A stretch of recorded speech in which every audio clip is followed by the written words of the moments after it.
I'm sure from the title you already know what this video is all about. So I'm going to try as much as possible to make this video short as much as I can.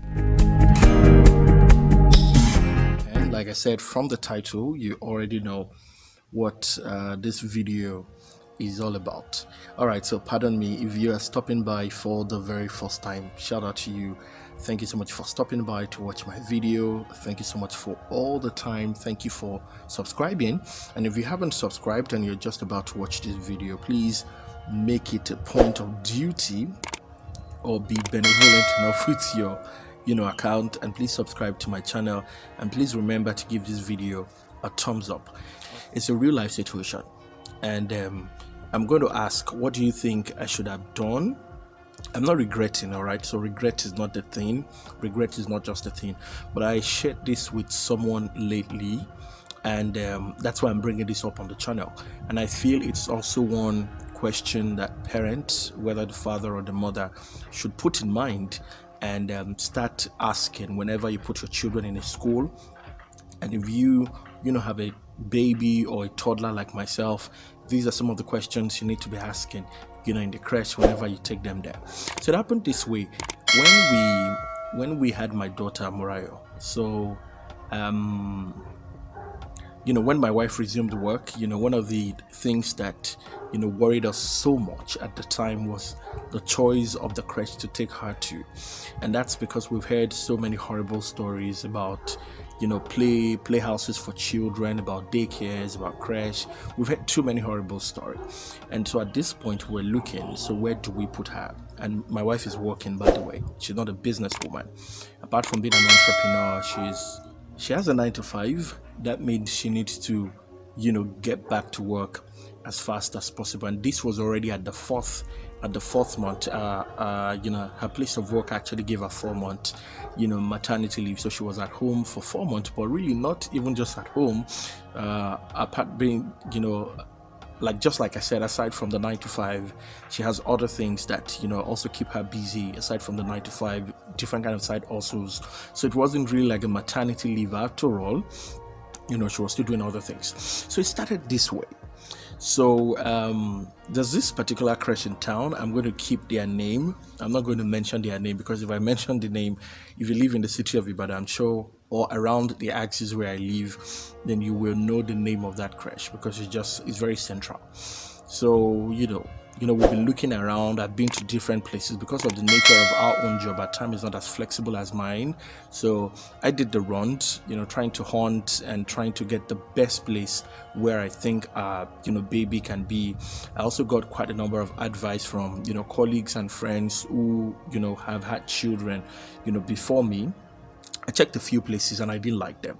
In fact, I got to a particular place. And it's very interesting now that I'm having this conversation, and I feel that this would help, new parents, whether you're new or not new. This will just help parents, fathers, mothers, in making the right decision. So I went to a particular creche, also in town, in Ibadan here, and I just hated the place immediately I got in. The environment was dirty, and there's a stench, there's a terrible smell around. There's a terrible smell around that I didn't even like. I mean, I just I just left the place immediately. Oh, sorry sir, when are you coming back? When are you bringing your baby? At the time my baby was just about 3 months, and I said, I'll get back to you. And I didn't just get back. So we got this particular place very close to the mom's place of work. And one other thing I tried as much as possible to put in mind while hunting or while checking out places to put her at the creche, to put her at the time, I was looking for a place that would be really close to where my wife works, so that at interval, let's say every 2 or 3 hours, whenever she's free, she can always stop by to check the baby. And at the time she was still breastfeeding. So if that can work, we'll just see how you can just rush in and attend to her. So my point exactly, on the first day, and that is where the issue comes in exactly. And so on the first day, and so before I get to the story of the first day, just let me tell you something quickly about my daughter. She's, to the glory of God, she's a very active baby, very, very active baby. And she's not the kind of girl, she's not the kind of child that sleeps during the day. All right, I know there will be other children like that. If your child is like that, please let me know in the comment section and let me know how you deal with them during the day. She doesn't sleep during the day, and night rest is just like that of an adult. I mean, so, and she's always been like that all along. I mean, she has always been like that all along. So when we got to the creche, one of the things that we told them in the creche is the fact that you see this little girl. At the time, she was just about 3 months plus. And so we told them this little girl doesn't sleep during the day. All right, so please don't be worried. And at that time, she was the very gentle, very gentle, and you know how toddlers can be, but she wasn't like that all along. So I said, you know what? I went with my wife at the time. Please, she's the very gentle type. She doesn't sleep during the day, so don't be worried when she's not sleeping like every other child. This is our routine. This is what she does. We paid the fees, and this guy said it was fine by them. All right. I remember that while at work, I was so worried myself. I mean, that was the first time of my child staying outside of the house with, a total stranger. So I went there to check, and I was shocked. And that was where what's the word? That was where the shock really, started from. So when I got there and I checked into the play area, and I saw my baby sleeping. All right. What's going on? Well, I just left it. These guys are professionals, so maybe they know how to rock children and make them sleep during the day or make them sleep against their own will. And then we left it. And then my wife picked her later in the evening. And then by the time we got back home, Mariah was still sleeping.